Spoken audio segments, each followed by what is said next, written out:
حضرت یوسف علیہ السلام نے فرمایا تو تم ایسا کرو، آج مجھے اپنا بھائی مان لو، میرے ساتھ بیٹھ جاؤ۔ تو بنیامین نے کہا میرے لیے اس سے زیادہ اور خوش قسمتی کی بات کیا ہو سکتی ہے کہ مجھے آپ کے ساتھ جو ہے دسترخوان پر شامل ہونے کا موقع مل جائے۔ آپ نے کھایا، پھر جب آپ نے جو ہے لقمہ اٹھا کے منہ میں رکھا تو آپ کے ہاتھ میں کچھ ایسی نشانی تھی بچپن کے زمانے سے، جس نشانی کو بنیامین پہچانتے تھے کہ یہ میرے بھائی کی نشانی ہے۔ تو جیسے ہی آپ نے لقمہ منہ میں رکھا تو بنیامین نے پہچان لیا، کہا یہ بالکل ایسے ہی ہے جیسا کہ میرے بھائی یوسف کے ہاتھ پر تھا۔ تو آپ نے اپنا چہرے سے نقاب ہٹایا اور اشارہ کیا، شور نہیں مچانا، ہنگامہ نہیں کرنا، بہت زیادہ خوشی نہیں منانا، میں چہرے سے نقاب ہٹا رہا ہوں، میں ہی تمہارا بھائی یوسف ہوں، بس خاموشی سے کھانا کھاتے رہنا، تم یہ ظاہر مت کرنا کسی بھی کام سے کہ ان بھائیوں کو پتہ چل جائے کہ تم نے مجھے پہچان لیا اور میں نے تمہیں پہچان لیا۔ آپ نے بتا دیا میں تمہارا بھائی یوسف ہوں بنیامین کو۔ کھانا کھا لیا، اور کھانا کھانے کے بعد میں انہوں نے کہا اب تو نہیں جانا واپس، اب تو واپس جانے کے نہیں، اب میں جاؤں گا نہیں کسی بھی قیمت، ان بھائیوں کے ساتھ بڑا ظلم کیا انہوں نے، اب مجھے آپ کے ساتھ ہی رہنا، جانا نہیں ہے۔ حضرت یوسف علیہ السلام نے فرمایا کہ اگر تم نہیں جاؤ گے تو ہمارے گھر پہ بوڑھے والد ہیں، ان کا خیال کون رکھے گا؟ بڑی اہمیت ہے والدین کی۔ حضرت اویس قرنی کا مجھے خیال آتا ہے ہمیشہ، حضرت اویس قرنی رضی اللہ عنہ حضور کے زمانے میں تھے، زمانے سے مراد سمجھتے ہیں، یعنی 2022 چل رہا ہے، تو یہی زمانہ حضرت رسول پاک کا ہو اور یہی زمانہ حضرت اویس قرنی کا ہو، تو بتائیے دنیا میں کون ایسا انسان ہے کہ رسول کے زمانے میں ہو اور رسول سے ملاقات کرنے کے لیے نہ جائے؟ اویس قرنی اتنے بڑے عاشق رسول تھے، مگر اس کے باوجود بھی رسول پاک صلی اللہ علیہ وسلم سے کبھی ظاہری طور پر ماتھے کی آنکھوں سے دیدار نہیں ہوا، ملاقات نہیں ہوئی۔ اور ملاقات کیوں نہیں ہوئی؟ اس لیے کہ ان کے گھر میں بوڑھی ماں موجود تھی، بوڑھی ماں کو چھوڑ کر کس کے بھروسے پہ جاتے؟ انہیں یہ بات معلوم تھی، میرے رسول نے فرمایا ماں باپ اگر راضی ہیں تو اللہ و رسول راضی ہیں، ماں باپ اگر ناراض ہیں تو اللہ و رسول ناراض ہیں۔ اب بوڑھی ماں کو چھوڑ کے چلے جائیں، اور رسول اللہ نے اگر گھر پہ سوال کر دیا، گھر پہ کوئی ہے اور میں کہوں بوڑھی ماں ہے، تو کہیں ایسا نہ ہو بجائے اس کے کہ میرے آقا خوش ہوں ناراض ہو جائیں کہ بوڑھی ماں کو کس کے سہارے پہ چھوڑ کے آئے ہو۔ حضرت اویس قرنی اتنے محبت کرنے والے عاشق رسول تھے، لیکن حضور کے اس فرمان کے سامنے انہوں نے اپنی خواہش کو چھوڑ دیا، رسول کے فرمان پر عمل کیا۔ حضرت یعقوب علیہ السلام کے بارے میں کہا تم نہیں جاؤ گے؟ کہا نہیں میں تو نہیں جاؤں گا، آپ کچھ اور ترکیب نکالو، چاہوں گے نہیں چھوڑ کے آپ کو۔ حضرت یوسف علیہ السلام نے سب کا سامان تیار کرایا۔ قرآن عظیم میں ہے کہ ہم نے، اللہ فرماتا ہے ہم نے یوسف کو ایک ترکیب بتائی بنیامین کو روکنے کے لیے۔ اب کوئی انسان یہ نہیں کہہ سکتا کہ جو یہ ہیلا تھا، یہ جو ہیلا تھا یہ یوسف علیہ السلام کا اپنی طرف سے تھا، نہیں، قرآن نے کہہ دیا کذالک کدنا لیوسف، ہم نے یوسف کو یہ ترکیب سکھائی کہ یوسف ایسا کرو۔ اور ترکیب کتنی خوبصورت تھی، سارے لوگوں کا سامان تیار کرایا، اور سامان تیار کرانے کے بعد میں حضرت بنیامین کے سامان میں عزیز مصر کا پانی پینے کا پیالہ رکھ دیا گیا، ٹھیک ہے۔ اور جب وہ تھوڑا سا آگے بڑھے فلما جہزہم بجازہم جعل السقایۃ فی رحل اخیہ ثم اذن مؤذن، مؤذن کیسے کہتے ہیں؟ پکارنے والا، اس میں بھی یہی کہا، تو ایک پکارنے والے نے پکارا ایتھا العیر انکم لسارقون، اے قافلے والو تم چور ہو، چوری کر کے لے جا رہے ہو۔ ایک پکارنے والے نے پکارا رک جاؤ، جب یہ سارے بھائی جانے لگے پکارا تم چوری کر کے جا رہے ہو، رک جاؤ۔ انہیں بڑی حیرت ہوئی، انہوں نے کہا کہ نہیں، ہم نبی کے بیٹے، ہمارے خاندان میں کبھی کوئی ایسا پیدا نہیں ہوا جو چوری کر لے، چہ جائے کہ ہم چوری کریں، ہماری پوری نسل میں کوئی ایسا نہیں ہوا، چونکہ ہم نبی کی اولاد ہیں۔ ہم غریب ہیں تو کیا ہوا، ہم اشراف ہیں، ہم نبی کی اولاد ہیں، ہماری رگوں میں نبی کا خون ہے، ہمارے 3-4 نسلوں تک باپ دادا پردادا نبی ہوئے ہیں، ہم یہ غلط کام کیسے کر سکتے ہیں؟ انہوں نے کہا نہیں، تلاشی دینا پڑے گی۔ اب جس نے چوری نہیں کی اسے کس بات کا ڈر؟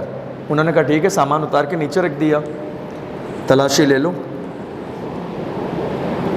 قالوا نفقد صواع الملک، انہوں نے پوچھا تھا قالوا واقبلوا علیہم ماذا تفقدون، تمہارا کھویا کیا ہے، کیا سامان کھویا ہے تمہارا، وہ تو بتاؤ۔ قالوا نفقد صواع الملک، کہ ہمارا پیالہ کھو گیا ہے جس میں عزیز مصر پانی پیتے ہیں۔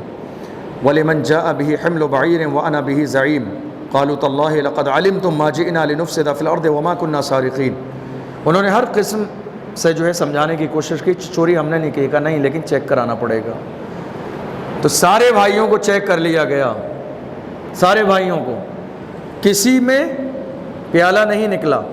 پھر آخر میں بنیامین کے سامان کو چیک کیا گیا تو پیالہ نکل آیا۔ اب جب نکل آیا تو وہ جتنے بھائی تھے ایسا لگا گویا کہ ان کے جسم پر بجلی گر گئی ہو۔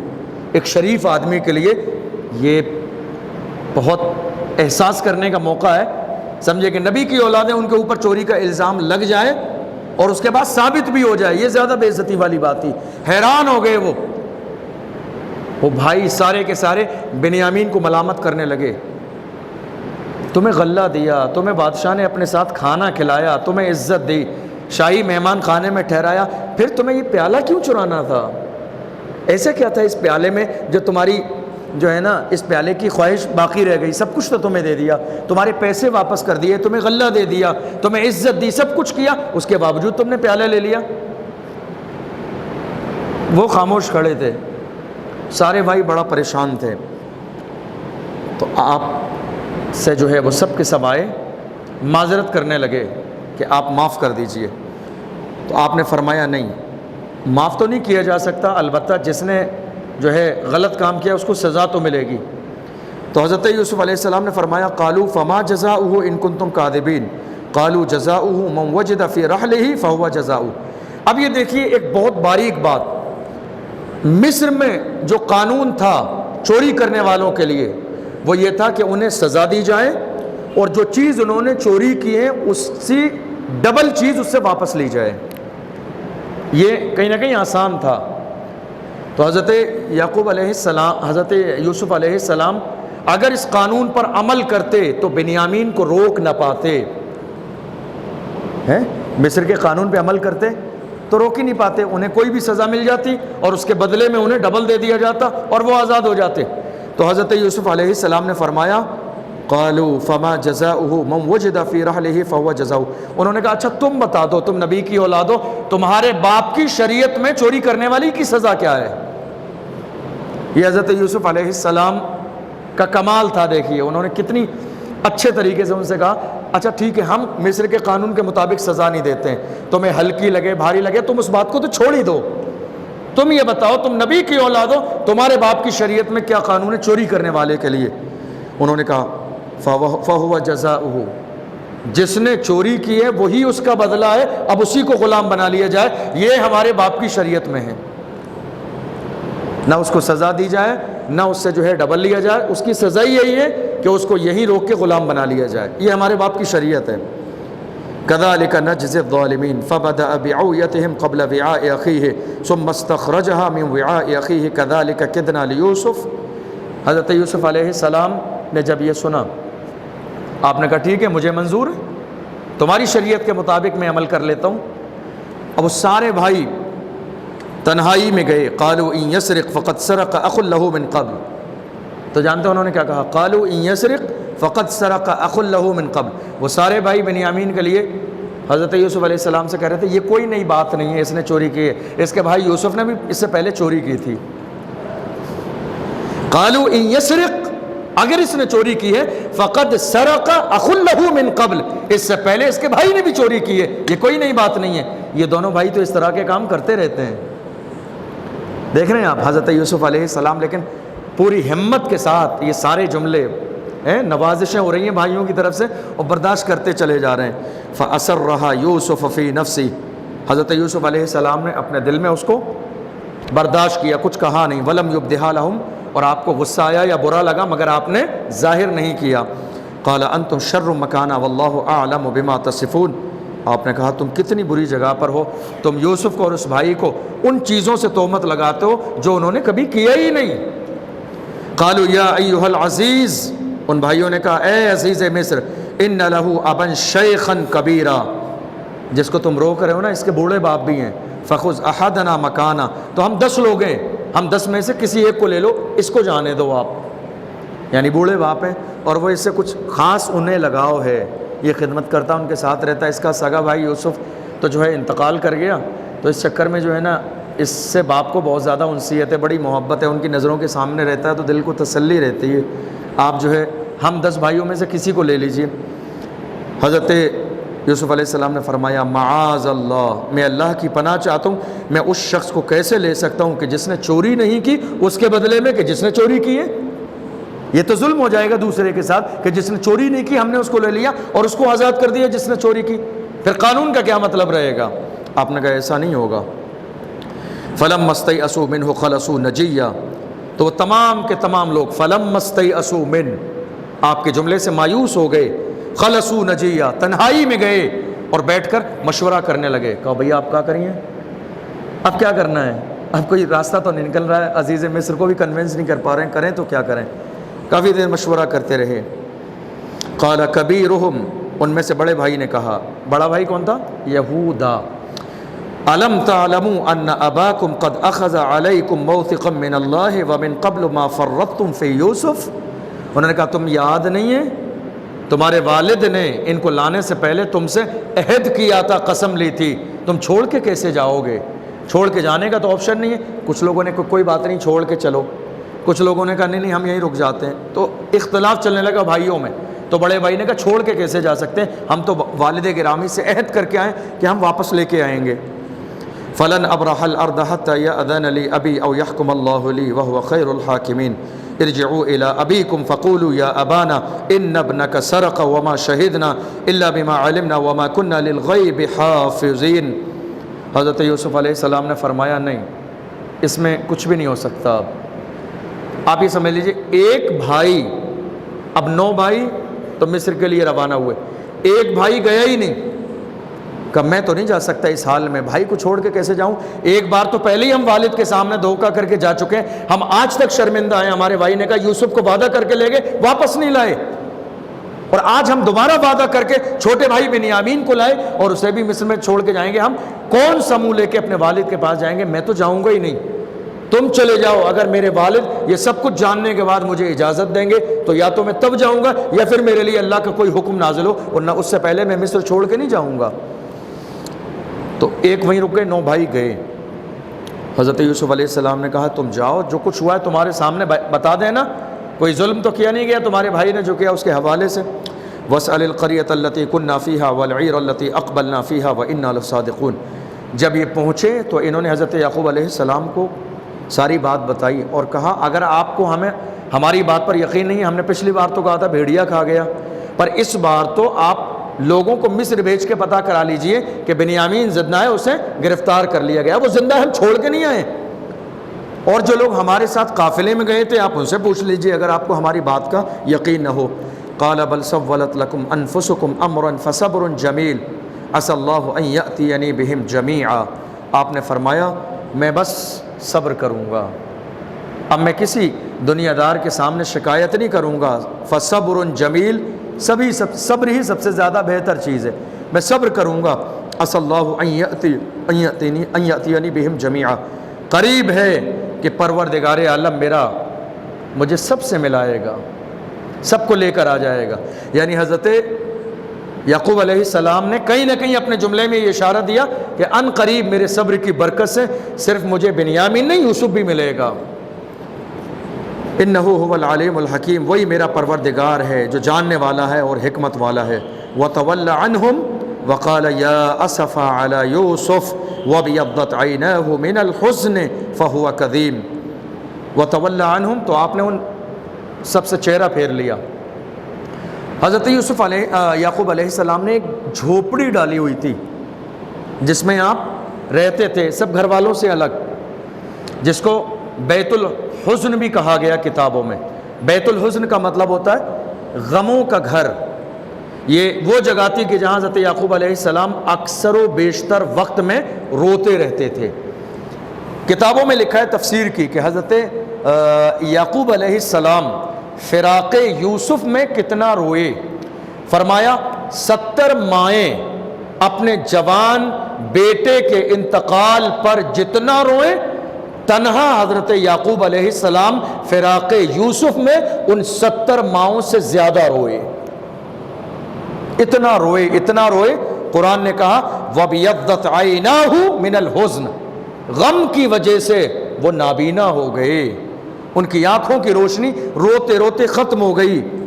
قالوا تاللہ تفتأ تذکر یوسف حتی تکون حرضا او تکون من الہالکین، گھر والوں نے کہا اللہ کی قسم ہم تو یہ دیکھ رہے ہیں کہ آپ یوسف کو یاد کرتے کرتے اپنے آپ کو بیمار کر لیں گے یا پھر آپ ہلاک ہو جائیں گے، کب تک روتے رہیں گے، ایک زمانہ گزر گیا آپ کو۔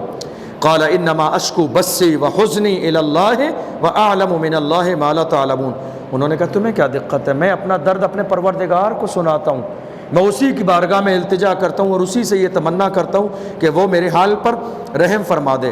پھر اس کے بعد آپ نے فرمایا یا بنی اذهبوا فتحسسوا من یوسف واخیہ، فرمایا اے میرے بچوں تم دوبارہ مصر جاؤ، مصر جانے کے بعد میں تم یوسف کو بھی تلاش کرنا اور اس کے بھائی کو بھی تلاش کرنا۔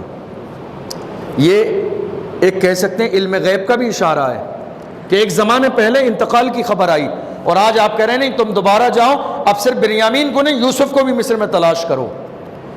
فرمایا جاؤ ولا تیأسوا من روح اللہ، اللہ کی رحمت سے نا امید نہ ہو، انہ لا ییأس من روح اللہ الا القوم الکافرون، اللہ کی رحمت سے کافر کے علاوہ کوئی مایوس نہیں ہوتا ہے۔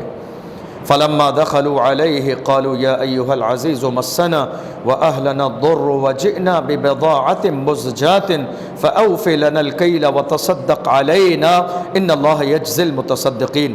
اب دوبارہ سے یہ 9 بھائی تیار ہو کر پھر آئے مصر، اور آنے کے بعد میں انہوں نے کہا ایھا العزیز، اے عزیز مصر، مسنا واہلنا الضر وجئنا ببضاعۃ مزجاۃ فاوف لنا الکیل وتصدق علینا، کہ ہمارے گھر والے بہت پریشانی میں ہیں، بڑی تکلیفوں میں ہیں، ہم آئے ہیں بہت تھوڑا سا مختصر مال لے کر آئے ہیں، جو تو عطا کرنے والا ہے اس کے مقابلے میں ہم جو مال لائے ہیں نا وہ کافی نہیں ہے، لیکن تو فَأَوْفِ لَنَا الْكَيْلَ وَتَصَدَّقْ عَلَيْنَا، اے بادشاہ تو ہم پر رحم فرما، ہمیں پورا تول اور ناپ کر دے دے جیسے تو نے ہمیشہ دیا، اور ہم پر کچھ بھلائی کر دے، کچھ صدقہ کر دے۔ ان اللہ یجزی المتصدقین، اللہ تعالیٰ صدقہ کرنے والوں کا بدلہ عطا فرماتا ہے جو اللہ کی راہ میں دوسروں کی مدد کرتے ہیں۔ حضرت یوسف علیہ السلام بیٹھے تھے اور آپ نے وہ سارے بھائی آ گئے اور ان لوگوں نے جو ہے بیٹھ کے یہ ساری فرمائشیں، یہ ساری چیزیں کی۔ حضرت یوسف علیہ السلام نے ان سے کہا اس وقت قال هل علمتم ما فعلتم بیوسف واخیہ اذ انتم جاہلون، آپ نے فرمایا یہ بتاؤ تم سب کے سب، تمہیں آج احساس ہے اتنے زمانے کے بعد کہ تم نے تمہارے بھائی یوسف کے ساتھ کیا کیا تھا؟ تمہیں احساس ہے؟ قال هل علمتم ما فعلتم بیوسف، تمہیں احساس ہے ذرے کے برابر کہ تم نے یوسف کے ساتھ واخیہ اور اس کے بھائی کے ساتھ کیا کیا تھا؟ اذ انتم جاہلون، یا تو تم انجان تھے اس وقت جب تم نے ظلم کیا تھا، دونوں باتوں میں سے کیا بات ہے؟ تو انہوں نے غور سے دیکھا حضرت یوسف علیہ السلام کی طرف، قالوا اِنَّكَ لَأَنْتَ یوسف، تو بھائیوں نے کہا ہمیں تو ایسا لگتا ہے کہ آپ ہی یوسف ہیں، ہمیں تو ایسا لگتا ہے کہ آپ ہی یوسف ہیں۔ قال انا یوسف وہذا اخی، آپ نے فرمایا ہاں میں یوسف ہوں اور یہ بنیامین میرا بھائی ہے۔ یہاں تک لکھا ہوا ہے کہ حضرت یعقوب علیہ السلام نے جب آخری بار ان 9 بیٹوں کو بھیجا کہ جاؤ یوسف کو تلاش کرو، تو ایک عزیز مصر کے نام ایک خط لکھا، اور اس خط میں لکھا تھا کہ یعقوب پیغمبر کی طرف سے عزیز مصر کے نام، ساری باتیں اس میں لکھ دیں کہ تم نے ہماری اولاد پر بہت مہربانیاں کی، اس کے لیے شکریہ، لیکن یاد رکھنا میرے بیٹے کو جو تم نے روک لیا ہے اسے تم آزاد کر دو جلد سے جلد۔ حضرت یوسف علیہ السلام نے اس خط کو پڑھا، اور پڑھنے کے بعد جب آپ نے خط روانہ کیا، ٹھیک ہے، جب آپ نے خط روانہ کیا تو اس میں صرف اتنا لکھا، عزیز مصر کی طرف سے آپ کا خط مل گیا ہے، آپ پریشان نہ ہوں، صبر کریں، اللہ صبر کرنے والوں کے ساتھ ہے۔ حیرت کی بات ہے، بتایا کیوں نہیں؟ کوئی سوچ سکتا ہے نا، اتنے قریب تھے، خط و کتابت بھی ہو رہی تھی، بتا دیتے، والد کا غم کم ہو جاتا۔ فرمایا نہیں، بتایا نہیں گیا، اس لیے کہ اللہ کی مرضی تھی، اللہ کی مرضی یہی تھی، یہ آزمائش تھی، اور یہ آزمائش تھی کیوں، اس کا بھی بیان آ رہا ہے۔ حضرت یوسف علیہ السلام نے فرمایا ہاں میں یوسف ہوں، وہذا اخی قد من اللہ علینا، یہ میرا بھائی ہے، اللہ نے ہم پر احسان فرمایا، انہ من یتقی ویصبر، بے شک جو اللہ سے ڈرتا ہے اور صبر کرتا ہے پریشانیوں پر، فإن اللہ لا یضیع اجر المحسنین، تو اللہ نیک کام کرنے والوں کے اجر کو ضائع نہیں کرتا ہے۔ جو لوگ زندگی میں نیک کام کرتے ہیں اللہ انہیں ان کا بدلہ ضرور فرماتا ہے۔ قالوا تاللہ لقد آثرک اللہ علینا وإن كنا لخاطئین، ان سارے بھائیوں نے کہا اللہ کی قسم اللہ نے آپ کو ہمارے اوپر فضیلت عطا فرمائی ہے اگرچہ ہم خطا کار ہیں۔ قال لا تثریب علیکم اليوم یغفر اللہ لکم وہو ارحم الراحمین، آپ نے فرمایا آج میں نے تم سب کو معاف کر دیا، آج کے بعد تمہارے اوپر کوئی گناہ نہیں ہے، جاؤ میں نے تم سب کو معاف کر دیا، اور اللہ کی بارگاہ میں بھی میری التجا یہ ہے کہ اللہ تمہیں معاف کر دے، وہ سب سے زیادہ رحم کرنے والا ہے۔ والد گرامی کے بارے میں پوچھا، ان کی حالت بتاؤ، کہ بس وہ روتے روتے تمہارے غم میں بالکل نابینا ہو گئے، بوڑھے ہو گئے، کمر جھک گئی ہے ان کی۔ تو حضرت یوسف علیہ السلام نے فرمایا اذهبوا بقمیصی ھذا، تم ایک کام کرو، جاؤ، تم جاؤ اور میری قمیص لے جاؤ، اذهبوا بقمیصی ھذا، میری قمیص لے جاؤ، جب تم پہنچو فالقوہ علی وجہ ابی، جب تم پہنچو تو میرے والد کے چہرے پر میری قمیص ڈال دینا، یأتی بصیرا، میرے باپ کی آنکھیں روشن ہو جائیں گی۔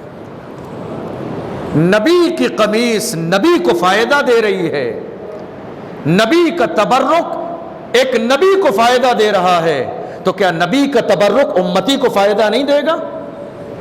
نبی کا تبرک، نبی کے جسم سے لگنے والا کرتا، نبی کا جسم، یوسف علیہ السلام بھی نبی، یعقوب علیہ السلام بھی نبی، بیٹا اور والد منصب کے اعتبار سے دونوں نبی۔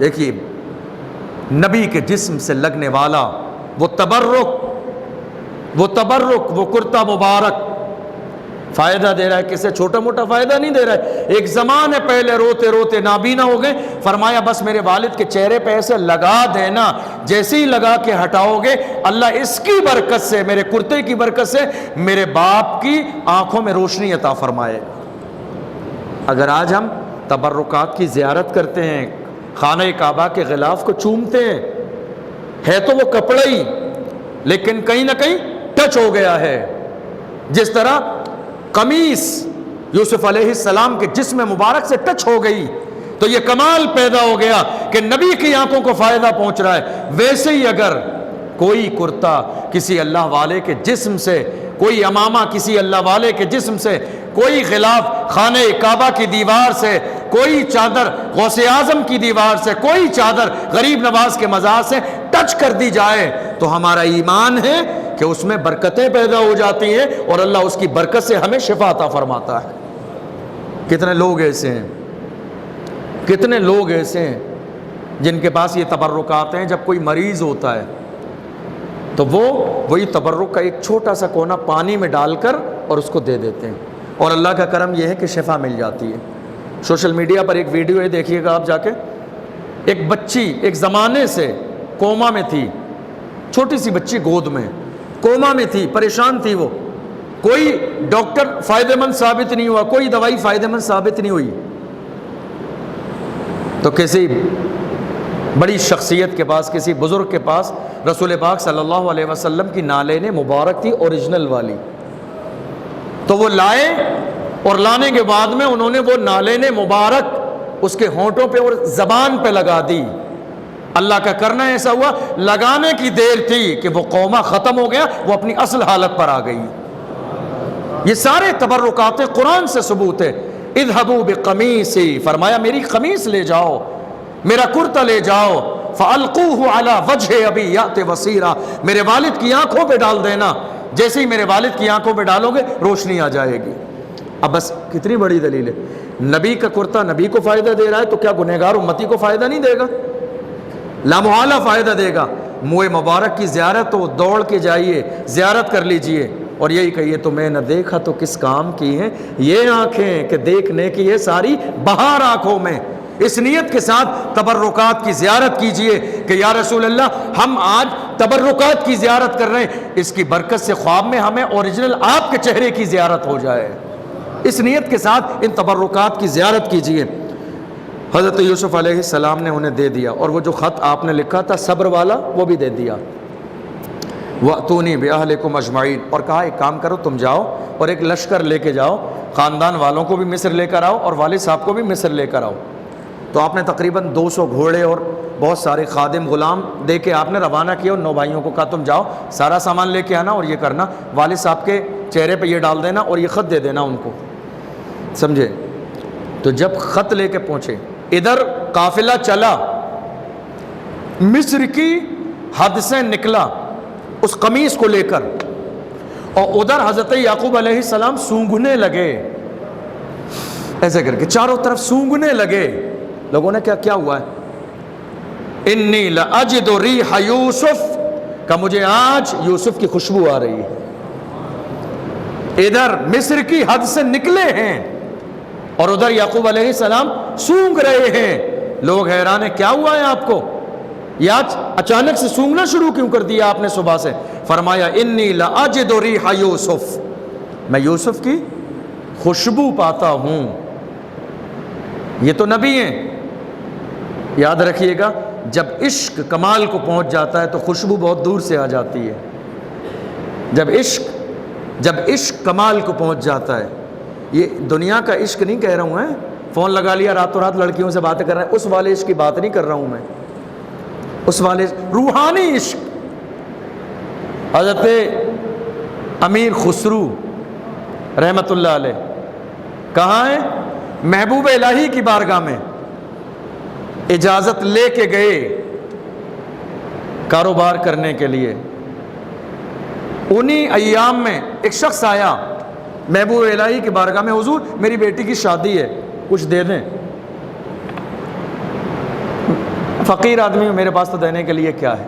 کہا نہیں حضور اتنی ارمان سے آئے ہوں، کچھ تو دے دیں، کھڑاؤں پڑی ہیں لکڑی کی، لے جاؤ بیچ دینا، کہیں تمہارے کام آ جائیں گے، کچھ مل جائے گا، شاید تمہارا فائدہ ہو جائے۔ لے کے چلا وہ مرید ماننے والا، اور ادھر سے حضرت امیر خسرو تجارت کر کے آ رہے تھے، سامان گھوڑے پر لاد کر لا رہے تھے، بڑا فائدہ ہوا تھا، ہزاروں روپے کا سامان تھا، درہم و دینار تے لے کر آ رہے تھے۔ ادھر سے یہ آیا دہلی سے، ادھر سے حضرت امیر خسرو آئے۔ جب جنگل میں دونوں پہنچنے والے تھے، دور تھے، تو حضرت امیر خسرو سونگنے لگے، مجھے آج میرے پیر و مرشد کی خوشبو آ رہی ہے۔ یہ ہوتی ہے محبت، یہ ہے عشق۔ جب مرید اس مرحلے کو پہنچتا ہے تو وہ مرید نہیں مراد بن جاتا ہے۔ جب مرید اس کنڈیشن کو پہنچ جاتا ہے، جب اس کا محبت، جب اس کا کمال، جب اس کا وصال، جب اس کی بلندی اس درجے پہ پہنچتی ہے، تب وہ مرید نہیں رہتا ہے، وہ مراد بن جاتا ہے۔ حضرت امیر خسرو سونگنے لگے۔ اب ہم کیا سمجھیں یہ سب باتیں؟ آنکھ والا تیرے جوبن کا تماشا دیکھے، دیدے کور کو کیا آئے نظر کیا دیکھے۔ دنیا دار کیا سمجھیں گے یہ سونگنے والا کیا سونگ رہا ہے؟ یہ تو وہی جانتا ہے جسے اللہ نے نظر عطا فرمائی ہے۔ دیوانے کی نظروں کو جہاں دیکھ رہا ہے، دیوانہ خدا جانے کہاں دیکھ رہا ہے۔ دیوانے کو تحقیر سے دیوانہ نہ کہنا، دیوانہ بہت سوچ کے دیوانہ بنا ہے۔ محبوب الہی کی بارگاہ سے آنے والا جب قریب آیا، کہاں سے آیا ہوں؟ محبوب الہی کی بارگاہ سے۔ کیوں گئے تھے؟ کہ بیٹی کی شادی تھی، حضرت سے کچھ مانگنے گیا تھا، دیا کچھ نہیں دیا۔ نہیں ایسا تو نہیں ہو سکتا، کچھ نہ دیں۔ وہ پیر تھے، پیر کامل تھے، جن کا کام دینا تھا، ہاتھ پھیلا کے مانگنا نہیں تھا۔ وہ پیر تھے، پیر کامل تھے، جو نوازتے تھے، جو عطا کرتے تھے، جو عنایت کرتے تھے، جو مہربانی کرتے تھے، دینے والا مزاج تھا۔ اللہ والوں کا مزاج جھولیاں پھیلانے والا نہیں ہوتا مریدوں کے سامنے، پلاننگ کے ساتھ فکس کر کے. یہ اللہ والوں کا کام نہیں ہوتا ہے. اتنے نہیں اتنے لگیں گے, اتنے نہیں اتنے لگیں گے. یہ اللہ والوں کا مزاج نہیں ہے بالکل بھی. اللہ والوں کا مزاج یہ نہیں ہے. اللہ والے دیتے ہیں, لیتے نہیں ہیں. اللہ والے تو ایسے بھی گزرے جو مریدوں کے یہاں کھانا بھی نہیں کھاتے ہیں. کہتے ہیں ہمارا کام تم سے لینا نہیں ہے, ہمارا کام دینا ہے. دنیا بھی دینا ہے, دین بھی دینا ہے, تمہیں جنت بھی دلانا ہے اللہ سے. حضرت محبوب الہی کا کچھ دیا کہ نہیں, کچھ دیا نہیں کہ نہیں. ایسا تو ہو ہی نہیں سکتا. یہ تو نہیں مان سکتا کہ دیا نہیں حضرت نے. ایسا ہوتا ہی نہیں ہے, ایسا ہوتا ہی نہیں ہے. چونکہ جو اصلی والے حضرت ہوتے ہیں نا, وہ دیتے ہی ہیں, لیتے نہیں ہیں. ان کی نظر دلوں پہ ہوتی ہے, جیبوں پہ نہیں ہوتی ہے. حالانکہ یہ بھی کمال ہے کہ دل بھی وہی ہوتا ہے اور جیب بھی وہی ہوتی ہے. یہ بھی آزمائش ہے. دل بھی یہی ہے اور جیب بھی وہی ہے. اب یہ ہماری مرید کی نہیں, پیر کی آزمائش ہے کہ اس کی نظر پہلے جیب پہ پڑتی ہے یا پہلے دل پہ پڑتی ہے. آزمائش ہے یہ. جیب بھی وہی ہے, دل بھی وہی ہے. یہ آزمائش مرید کی نہیں, پیر کی ہے کہ اس کی نظر پہلے جیب پر پڑتی ہے یا دل پر پڑتی ہے. اگر وہ پیر ہے تو نظر دل پہ پڑے گی, اور اگر پیر ہے تو نظر جیب پہ پڑے گی, دل پہ نہیں پڑے گی اس کی نظر. حضرت محبوب الہی کے بارے میں کہا ایسا نہیں ہو سکتا, ایسا نہیں ہو سکتا کہ میرے شیخ تمہیں خالی واپس کر دے. کچھ نہ کچھ ضرور دیا ہوگا. کہاں وہ کھڑاؤں دی تھی, مل گئی کھڑاؤں مل گئی تجھے. تجھ سے زیادہ اس وقت روئے زمین پر خوش قسمت کون ہے کہ تجھے میرے مرشد کی جوتیاں مل گئی ہیں. کہ تم کیا کرو گے ان جوتیوں کا؟ کچھ نہیں, بیچ دوں گا, کوئی لے گا 2-4 روپے میں تو لے لے گا, کچھ کام چل جائے گا شادی میں. پہلے 2-4 روپے بھی بہت زیادہ ہوتے تھے غریبی کے دور میں. آپ میں سے بہت سارے لوگوں نے چھوٹے چھوٹے پیسے دیکھو گے, ہم لوگوں نے تو خیر نہیں دیکھے, نہیں, کہانی سنی بس لوگوں سے. تو آپ نے کہا بیچو گے؟ انہیں سوچا بیچنا تو ہے مارکیٹ میں, کیوں محنت کروں, یہیں دے دوں. کہا ٹھیک ہے. کیا لوگے؟ اس کو لگا کہ شاید یہ مرید ہے اور مرید کو پیر کی چیزوں سے بڑی محبت ہوتی ہے, آج تو جو مانگ لوں گا مل جائے گا. کہا حضرت کے یہاں سے لے کے آیا ہوں, جا کے بڑی محنت کی ہے میں نے, تمہارا یہ جتنا سامان ہے نا سب چاہیے مجھے, اس کے بدلے میں سب دے دیا, سارا دے دیا مال, سارا دے دیا مال, پیر کی جوتیوں کے بدلے میں سب دے دیا. اور دینے کے بعد کہا سارا مال تو لے لے, پیر کی جوتی مجھے دے دے. سب دے دیا, سارا دے دیا. اور دینے کے بعد میں کہا اب میری زندگی کی معراج ہو گئی, میرے ہاتھ میں میرے پیر کی جوتیاں آ گئیں. پہنچے دہلی محبوب الہی کی بارگاہ میں. حضرت محبوب الہی کی نظر پڑی, دیکھو پیر ایسے ہوتے ہیں اللہ والے. آج تو رونگ نمبر بہت سارے ہمارے شہر میں اور کہاں کہاں ہر گلی میں ٹہلتے رہتے ہیں, بیڈ پہ اندر بیڈ روم میں سوتے رہتے ہیں, مسجدوں میں نماز پڑھنے نہیں جاتے. اتنے سارے پیر اور پیر ٹہلتے رہتے ہیں مارکیٹ میں. دیکھو اللہ والے ایسے ہوتے ہیں. چہرے پہ نظر پڑی امیر خسرو کے, فرمایا خسرو سستا سودا کر کے آئے ہو؟ خسرو سستا سودا کر کے آئے ہو؟ کہا حضور سستا سودا نہیں ہے, اگر ساری کائنات کی دولت بھی اگر امیر خسرو سے مانگ لیتا جوتیوں کے بدلے میں تو خسرو ساری دولت دے دیتا مگر جوتیوں کو خرید لیتا. یہ اللہ والے ہیں. جب مرید اس لیول پر پہنچ جاتا ہے تو وہ مرید نہیں مراد بنتا ہے. حضرت یعقوب علیہ السلام سونگنے لگے, انی لاجد ریح یوسف, مجھے یوسف کی خوشبو آ رہی ہے. تو گھر والوں نے کہا لولا ان تفندون, پتہ نہیں آپ کے ساتھ کیا ہوا ہے, آپ تو کچھ بھی کہتے رہتے ہیں, آپ تو کچھ بھی, اتنی محبت ہے آپ کو یوسف سے, جب دیکھو یوسف کا ذکر کرتے رہتے ہیں, اتنی محبت میں آپ اس کے گم ہو گئے کہ آپ کو کچھ اور نظر ہی نہیں آتا یوسف کے علاوہ. قالوا تاللہ انک لفی ضلالک القدیم فلما ان جاء البشیر القاہ علی وجہہ فارتد بصیرا. چہرے پر لا کر قمیص ڈالی گئی, ڈالنے کی دیر تھی کہ یوسف علیہ السلام کی آنکھیں واپس آ گئیں. آپ کے ہاتھ میں جب خط دیا گیا, خط دیا گیا, آپ نے پڑھا اور پڑھنے کے بعد کہا چونکہ مجھے اس سے جو ہے اور اس قمیص سے جنت کی خوشبو آ رہی ہے, مجھے اس قمیص سے جنت کی خوشبو آ رہی ہے, اور اس وقت روئے زمین پہ پوری دنیا میں جنتی قمیص سوائے میرے یوسف کے کسی اور کے پاس نہیں ہے. مجھے اس سے جنت کی خوشبو آ رہی ہے اور جنت کی قمیص یوسف کے علاوہ کسی اور کے پاس نہیں ہے. اس کا مطلب یہ ہے کہ یوسف زندہ ہے اور یہ قمیص تم یوسف کے پاس سے لائے ہو. قال الم اقل لکم انی اعلم من اللہ ما لا تعلمون. ان بھائیوں نے کہا کیا ہم نے نہیں، حضرت یعقوب علیہ السلام نے کہا کیا میں نے نہیں کہا تھا کہ اللہ ہمیں ملائے گا. قالوا یا ابانا استغفر لنا ذنوبنا انا كنا خاطئین. انہوں نے کہا جو عزیز مصر ہے وہ ہمارا بھائی یوسف ہے، ہمیں مل گئے ہیں، ہم آپ کو لینے آئے ہیں، مگر اے والد آپ ہماری خطا کو معاف کر دیجئے. قال سوف استغفر لکم ربی. آپ نے فرمایا ہاں کروں گا معاف، ہاں معاف کروں گا تمہاری خطا. اب یہاں سوچنے والی بات یہ کہ جب معافی مانگی تو یعقوب علیہ السلام نے فوراً معاف کیوں نہیں کیا؟ انہوں نے کہا ہاں دیکھتا ہوں معاف کروں گا. کچھ تاخیر کے بعد، کچھ وقت کے بعد فوراً معاف کیوں نہیں کیا معافی مانگنے پر؟ حضرت یعقوب علیہ السلام نے فوراً معاف اس لیے نہیں کیا، اس لیے کہ تم یوسف علیہ السلام کی شان میں گستاخی کر کے حق العباد میں گرفتار ہو. پہلے میں وہاں چل کے دیکھوں یوسف نے تمہیں معاف کیا کہ نہیں کیا. جب تک یوسف معاف نہیں کریں گے تب تک تمہیں اللہ معاف نہیں کرے گا. اس لیے پہلے میں جا کے کنفرم کر لوں یوسف نے معاف کر دیا، تب جا کے میں اللہ کی بارگاہ میں تمہاری سفارش کروں گا کہ اللہ تمہاری خطا معاف کر دے. فلما دخلوا على يوسف آوى إليه أبويه وقال ادخلوا مصر إن شاء الله آمنين. جب آپ پورے خاندان کو لے کر آئے تیاری کے ساتھ، حضرت یوسف علیہ السلام نے مصر کے باہر 4000 تو فوجی لگائے استقبال میں، اور 3000 لوگ اور بھی لگائے آپ نے پورے انتظام میں استقبال میں. گھوڑے، اونٹ، جتنی چیزیں استقبال میں ہو سکتی تھیں، پورا مصر جو ہے حضرت یعقوب پیغمبر کو لینے کے لیے مصر سے باہر آ گیا. حضرت یوسف علیہ السلام بھی اپنے تخت شاہی سے جب ان کے پاس خبر پہنچائی جبریل امین نے کہ آپ کے والد گرامی مصر کے قریب ہونے والے ہیں، آپ تخت شاہی کو چھوڑیے اور استقبال کے لیے جائیے. حضرت یوسف علیہ السلام استقبال کے لیے تشریف لائے. حضرت یعقوب علیہ السلام آ رہے تھے، حضرت یوسف علیہ السلام تخت شاہی پر بیٹھ کر مصر کے باہر انتظار کر رہے تھے.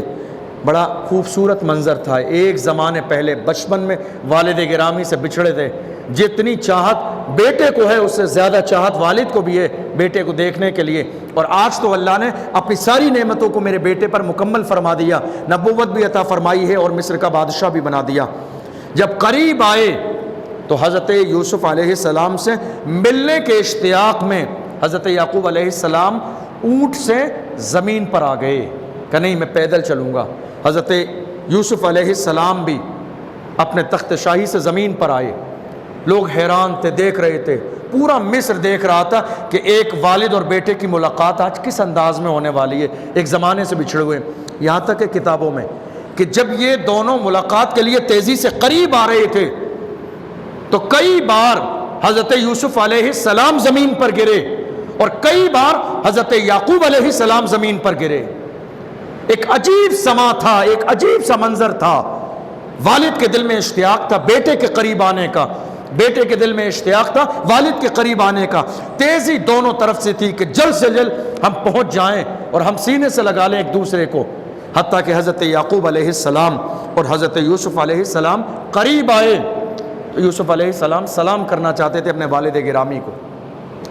تو جبریل امین نے کہا نہیں، آپ سلام مت کیجئے، یہ موقع آپ اپنے والد کو دیجئے، یہ موقع آپ اپنے والد کو دیجئے. اس کا مطلب یہ ہے کہ اگر اولاد واقعی دین کے حوالے سے اس منصب پر پہنچ جائے تو والد بھی سلام کر سکتا ہے، اس میں کوئی حرج والی بات نہیں ہے. اور چونکہ میرے نبی نے فرمایا سلام کو عام کرو، افشوا السلام بینکم، سلام کو عام کرو، کوئی کسی کو سلام کرے. یہ نہیں ہے کہ آپ چھوٹے ہیں آپ بڑے ہیں، یہ مالدار ہیں یہ غریب ہیں، وہ جا رہے تھے یہ نکلے تھے انہوں نے نہیں کیا، کوئی شکوہ شکایت نہیں. جس کو پہلے موقع ملے وہ پہلے سلام کر دے، جو پہلے سلام کرے گا وہ جنت میں پہلے جائے گا.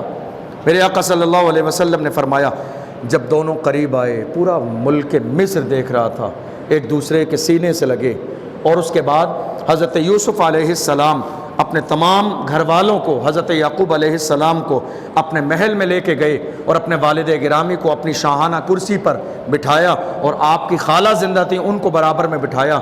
اور اس کے بعد آپ نے دیکھا کہ آپ کی خالہ، قرآن نے انہیں ماں کہا، چونکہ خالہ کو بھی ماں تصور کیا جاتا اور ماں کی طرح عزت بھی کی جاتی ہے. تو ماں کا تو بچپن میں انتقال ہو گیا تھا، آپ کی خالہ زندہ تھیں. تو آپ کی خالہ اور آپ کے والد کتنے لوگ ہوئے؟ 2 اور آپ کے 11 بھائی، کتنے لوگ ہوئے؟ 13۔ ان سب نے مل کر اس وقت میں حضرت یوسف علیہ السلام کے سامنے سجدہ کیا۔ حضرت یوسف علیہ السلام کے خواب کی شروعات ہی یہیں سے ہوئی تھی۔ انہوں نے کہا تھا انی رأیت 11 کوکبا والشمس والقمر رأیتہم لی ساجدین، اے میرے والد گرامی، میں نے دیکھا ہے 11 ستارے ہیں، ایک چاند ہے، ایک سورج ہے، مجھے سجدہ کر رہے ہیں۔ آج وہ یوسف علیہ السلام کی خواب کی تعبیر پوری ہو گئی ہے۔ اب کوئی ذہن میں یہ سوچے سجدہ کیوں کیا؟ سجدہ تو حرام ہے، ہماری شریعت الگ ہے، یعقوب علیہ السلام کی شریعت الگ تھی۔ جس طرح ہماری شریعت میں سلام ہے، مصافحہ ہے، گلے لگنا ہے، حضرت یعقوب علیہ السلام کی شریعت میں سجدہ کرنا بھی ہمارے لیے ہماری شریعت کے اعتبار سے مصافحہ اور معانقہ کرنے کی طرح تھا۔ وہاں سجدہ اس لیے نہیں کیا جاتا تھا کہ خدا سمجھ کے سجدہ کر رہے ہیں، بلکہ وہ ایک تعظیم کے لیے تھا۔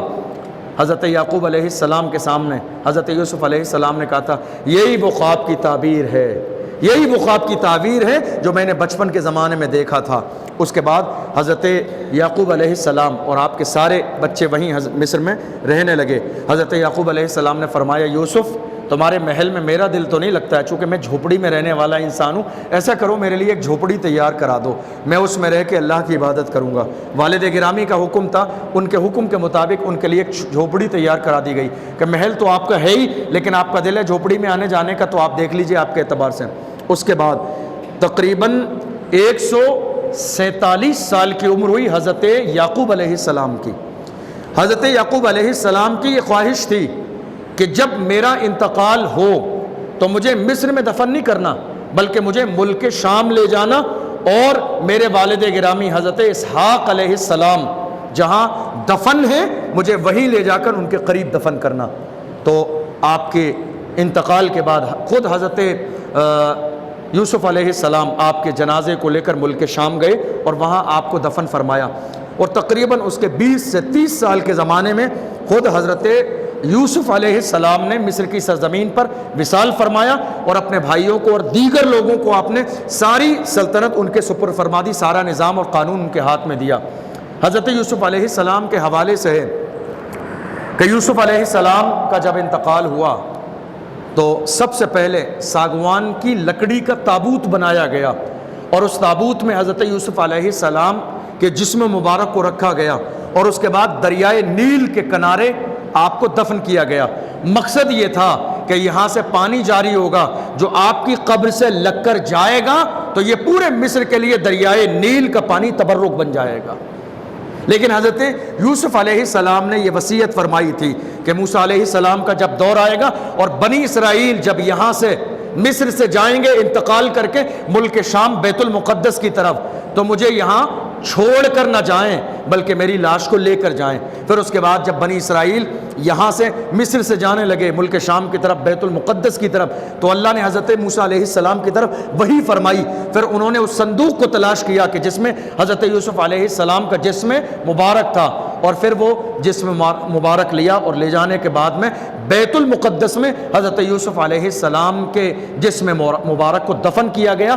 اسی لیے وہاں پر بے شمار انبیاء کرام کے مزارات موجود ہیں۔